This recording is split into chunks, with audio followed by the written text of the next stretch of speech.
नमस्कार साथियों, मैं विष्णुचंद गौड़ भारतीय एवं पाश्चात्य दर्शन का तुलनात्मक अध्ययन व्याख्यान पुनः पीपीटी के माध्यम से आपके समक्ष प्रस्तुत कर रहा हूँ।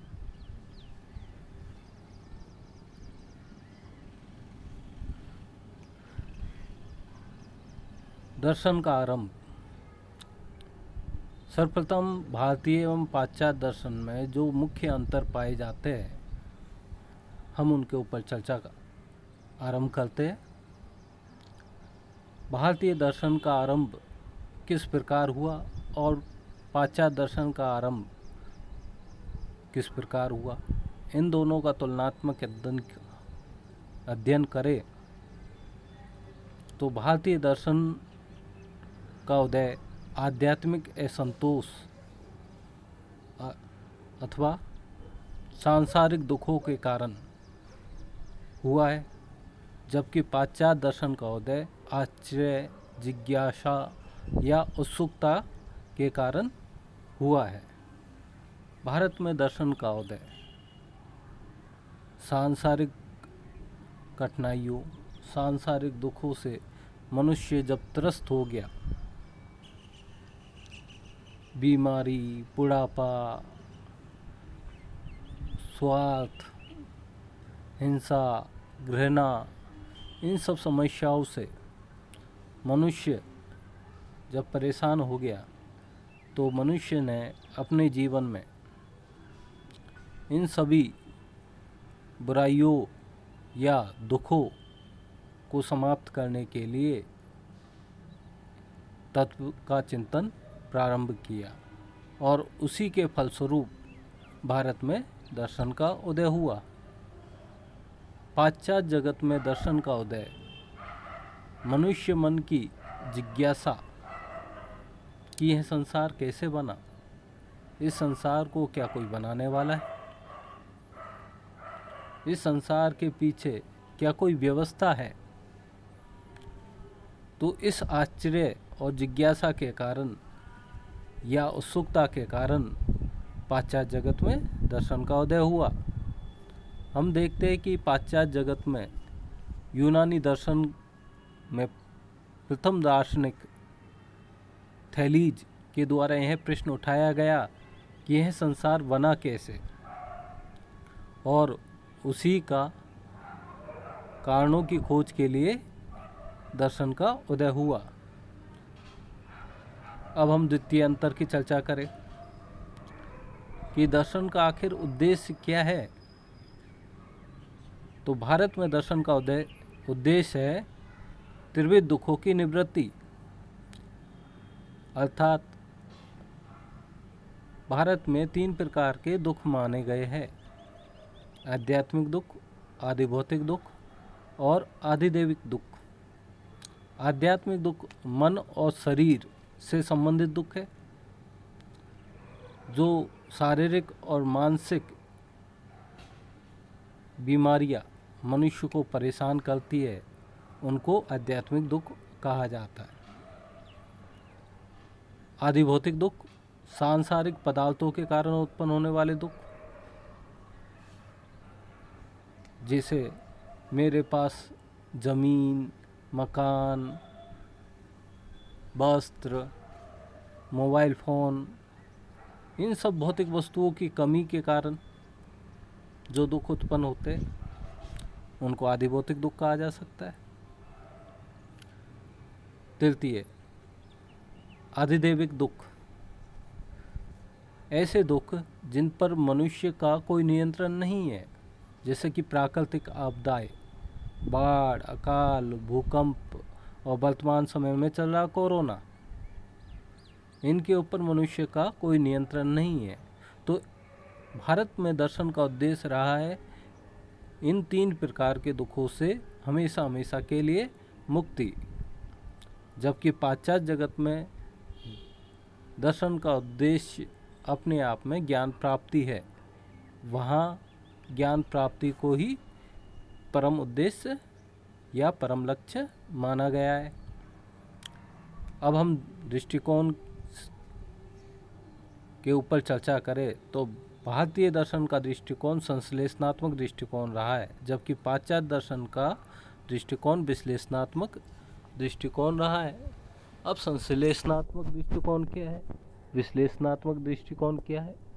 तो संश्लेषणात्मक दृष्टिकोण में हम घटनाओं को अलग अलग न देखकर समग्र रूप से, सकल रूप से देखते हैं और इस संसार के पीछे हम सामान्य कारणों की खोज करने का प्रयास करते हैं।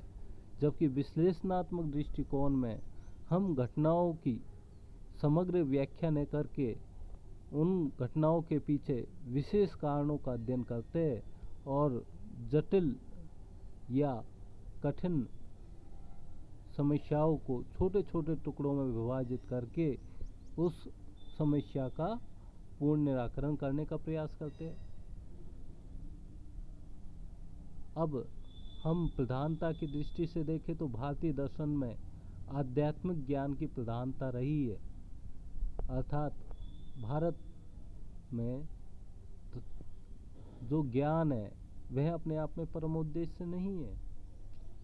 हमारे यहाँ अध्यात्म, ईश्वर, आत्मा,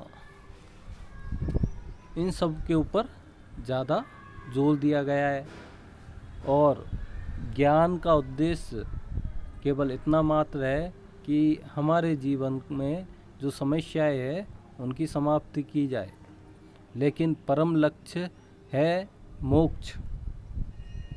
जबकि पाश्चात्य दर्शन में दर्शन का उद्देश्य है तार्किक ज्ञान की प्रधानता। नैतिक, सामाजिक और बौद्धिक चिंतन पर पाश्चात्य दर्शन में बल दिया गया है। साथ ही पाश्चात्य दर्शन मुख्यतः सिद्धांतवादी भी है।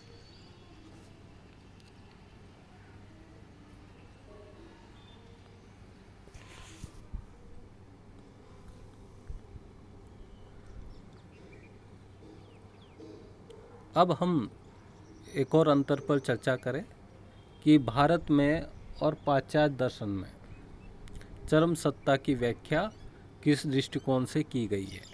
तो भारतीय दर्शन में चरम सत्ता की व्याख्या धार्मिक दृष्टिकोण से की गई है, अर्थात भारतीय दर्शन मुख्यतः अध्यात्म प्रधान रहा है और वहाँ पर प्राय सभी दर्शनों में अध्यात्म, ईश्वर अथवा आत्मा, इन सब की चर्चा की गई है और भौतिकवादी दर्शनों को भारत में नकार दिया गया है। जबकि पाश्चात्य दर्शन में इस जगत की व्याख्या मुख्यतः वैज्ञानिक दृष्टिकोण से की गई है, अर्थात पाश्चात्य दर्शन में भौतिकवादी मान्यताओं को भी स्वीकार किया गया है। यहाँ तक कि कुछ दर्शन तो ईश्वर की सत्ता का पूर्णतः खंडन करके इस जगत की परमाणुवादी व्याख्या करते हैं। अब हम सत्ता में विश्वास, भारतीय दर्शन परलोक की सत्ता में विश्वास करता है। यदि हम चार्वाक दृष्टिकोण को छोड़ दें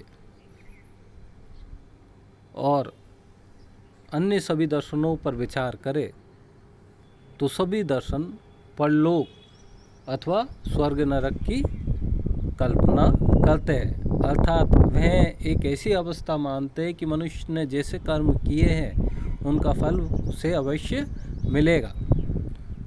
जबकि पाश्चात्य दर्शन में मुख्यतः इहलोक अर्थात इस संसार पर ज़्यादा विश्वास किया गया है और इस संसार के अलावा अन्य परलोक की सत्ता का वहाँ पर खंडन किया गया है। एक अन्य अंतर हम और देखते हैं जीवन और जगत के प्रति दृष्टिकोण को लेकर।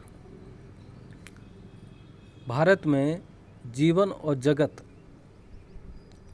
जो अंतर है उसके प्रति क्या रहा है और पाश्चात्य दर्शन में क्या रहा है, इस पर यदि हम चर्चा करें तो भारत में मुख्यतः जीवन को दुखात्मक और अभावात्मक माना गया है।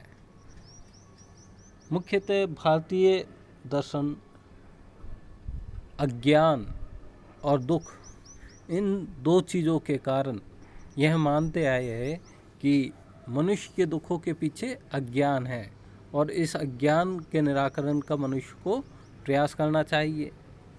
हमें जो सुख भी नज़र आते हैं अंततः वह मनुष्य को दुख देने वाले हैं, तो वह सांसारिक सुखों के प्रति उपेक्षा का भाव भारतीय दर्शन में पाया जाता है, जबकि पाश्चात्य दर्शन में ऐसा नहीं है। पाश्चात्य दर्शन में संसार के प्रति भावात्मक दृष्टिकोण अपनाया जाता है, अर्थात वहाँ भौतिक जगत में निरंतर उन्नति के लिए भी प्रयास करने पर जोर दिया जाता है।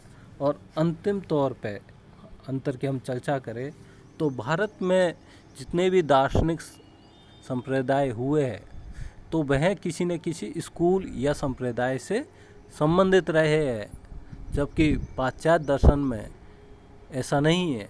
पाश्चात्य दर्शन में स्कूल रहे अवश्य है, लेकिन वहाँ हर दार्शनिक की अपनी एक स्वतंत्र सोच रही है।